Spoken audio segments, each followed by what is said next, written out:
जय श्री कृष्णा। दीपशिखा के चैनल में आपका स्वागत है। श्रीमद् भगवत गीता श्रद्धा के विभाग अध्याय 17 भाग 2 आहारस्त्वपि सर्वस्य त्रिविधो भवति प्रियः यज्ञस्तपस्तथा दान तेषां भेदमिमं श्रेणु। इसका भावार्थ है, यहाँ तक कि प्रत्येक व्यक्ति जो भोजन पसंद करता है वह भी प्रकृति के अनुसार 3 प्रकार का होता है। यही बात यज्ञ, तपस्या तथा दान के लिए भी सत्य है। अब उनके भेदों के विषय में सुनो। इसका तात्पर्य है, प्रकृति के भिन्न भिन्न गुणों के अनुसार भोजन, यज्ञ, तपस्या और दान में भेद होते हैं। वे सब एक से नहीं होते। जो लोग यह समझ सकते हैं कि किस गुण में क्या क्या करना चाहिए, वे वास्तव में बुद्धिमान हैं। जो लोग सभी प्रकार के यज्ञ, भोजन या दान को एक सा मानकर उनमें अंतर नहीं कर पाते, वे अज्ञानी हैं। ऐसे भी प्रचारक लोग हैं जो यह कहते हैं कि मनुष्य जो चाहे वह कर सकता है और सिद्धि प्राप्त कर सकता है। लेकिन ये मूर्ख मार्गदर्शक शास्त्रों के आदेशानुसार कार्य नहीं करते। ये अपनी विधियां बनाते हैं और सामान्य जनता को भ्रांत करते रहते हैं। आयु सत्व बलारोग्य सुख प्रीति विवर्धना रस्या स्निग्धाः स्थिरा हृदया आहाराः सात्विक प्रियाः कट्वम्लवणात्युष्ण तीक्ष्ण रूक्ष विदाहिन आहारा राजसस्येष्टा दुर्क्षोकाम्य प्रदाः यात्याम गतरसं पूति पर्युषितं च यत् उच्छिष्टम्पि चामेध्य भोजनम तामसप्रियम। इसका भावार्थ है, सत्वगुण वाले भोजन जीवन की अवधि को बढ़ाते हैं, अस्तित्व को शुद्ध करते हैं और शक्ति, स्वास्थ्य, सुख और संतुष्टि देते हैं। इस तरह के पौष्टिक खाद्य पदार्थ मीठे, रसीले, चटपटे और स्वादिष्ट होते हैं। जो भोजन बहुत कड़वा, बहुत खट्टा, नमकीन, तीखा, सूखा और गर्म होता है, वह रजोगुणी लोगों को पसंद आता है। इस तरह के खाद्य पदार्थ दर्द, संकट और बीमारी का कारण बनते हैं। खाने के 3 घंटे से अधिक समय तक पका हुआ भोजन जो बेस्वाद, बासी, सड़ा हुआ और अशुद्ध होता है, वह भोजन लोगों को अज्ञानता में पसंद होता है। इसका तात्पर्य है, आहार भोजन का उद्देश्य आयु बढ़ाना, मस्तिष्क को शुद्ध करना तथा शरीर को शक्ति पहुंचाना है। इसका यही एकमात्र उद्देश्य है। प्राचीन काल में विद्वान पुरुष ऐसा भोजन चुनते थे जो स्वास्थ्य तथा आयु को बढ़ाने वाला हो, यथा दूध के व्यंजन, चीनी, चावल, गेहूं, फल तथा तरकारियां। ये भोजन सतोगुणी व्यक्तियों को अत्यंत प्रिय होते हैं।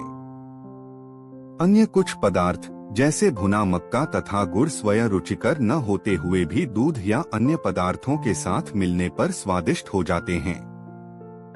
तब वे सात्विक हो जाते हैं। ये सारे भोजन स्वभाव से ही शुद्ध हैं। ये मांस तथा मदिरा जैसे अस्पृश्य पदार्थों से सर्वथा भिन्न हैं। 8वें श्लोक में जिन स्निग्ध, चिकने पदार्थों का उल्लेख है, उनका पशु वध से प्राप्त चर्बी से कोई नाता नहीं होता। यह पशु चर्बी वसा, दुग्ध के रूप में उपलब्ध है, जो समस्त भोजनों में परम चमत्कारी है। दुग्ध, मक्खन, पनीर तथा अन्य पदार्थों से जो पशु चर्बी मिलती है, उससे निर्दोष पशुओं के मारे जाने का प्रश्न नहीं उठता। यह केवल पाशविक मनोवृत्ति है, जिसके कारण पशुवध चल रहा है। आवश्यक चर्बी प्राप्त करने की सुसंस्कृत विधि दूध से है। पशु वध तो अमानवीय है। मटर, दाल, दलिया आदि से प्रचुर मात्रा में प्रोटीन उपलब्ध होता है।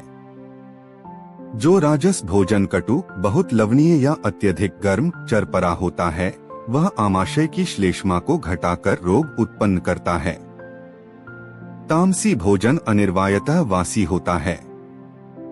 खाने के 3 घंटे पूर्व बना कोई भी भोजन भगवान को अर्पित प्रसादम को छोड़कर तामसी माना जाता है। बिगड़ने के कारण उससे दुर्गंध आती है, जिससे तामसी लोग प्रायः आकृष्ट होते हैं, किंतु सात्विक पुरुष उससे मुख मोड़ लेते हैं। उच्छिष्ट जूठा भोजन उसी अवस्था में किया जा सकता है जब वह उस भोजन का एक अंश हो जो भगवान को अर्पित किया जा चुका हो या कोई साधु पुरुष विशेष रूप से गुरु द्वारा ग्रहण किया जा चुका हो। अन्यथा ऐसा जूठा भोजन तामसी होता है और वह संदूषण या रोग को बढ़ाने वाला होता है। यद्यपि ऐसा भोजन तामसी लोगों को स्वादिष्ट लगता है, लेकिन सतोगुणी उसे न तो छूना पसंद करते हैं न खाना। सर्वोत्तम भोजन तो भगवान को समर्पित भोजन का उच्छिष्ट है।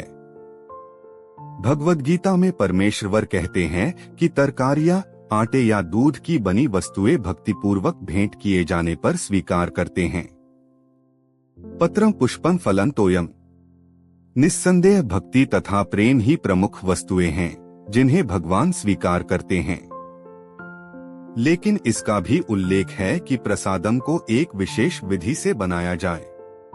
कोई भी भोजन जो शास्त्रीय ढंग से तैयार किया जाता है और भगवान को अर्पित किया जाता है, ग्रहण किया जा सकता है, भले ही वह कितने ही घंटे पूर्व तैयार हुआ हो, क्योंकि ऐसा भोजन दिव्य होता है। अतएव भोजन को रोगाणुधारक, खाद्य तथा सभी मनुष्यों के लिए रुचिकर बनाने के लिए सर्वप्रथम भगवान को अर्पित करना चाहिए। गीता का अगला अध्याय सुनने के लिए चैनल को लाइक, शेयर और सब्सक्राइब जरूर करें। धन्यवाद।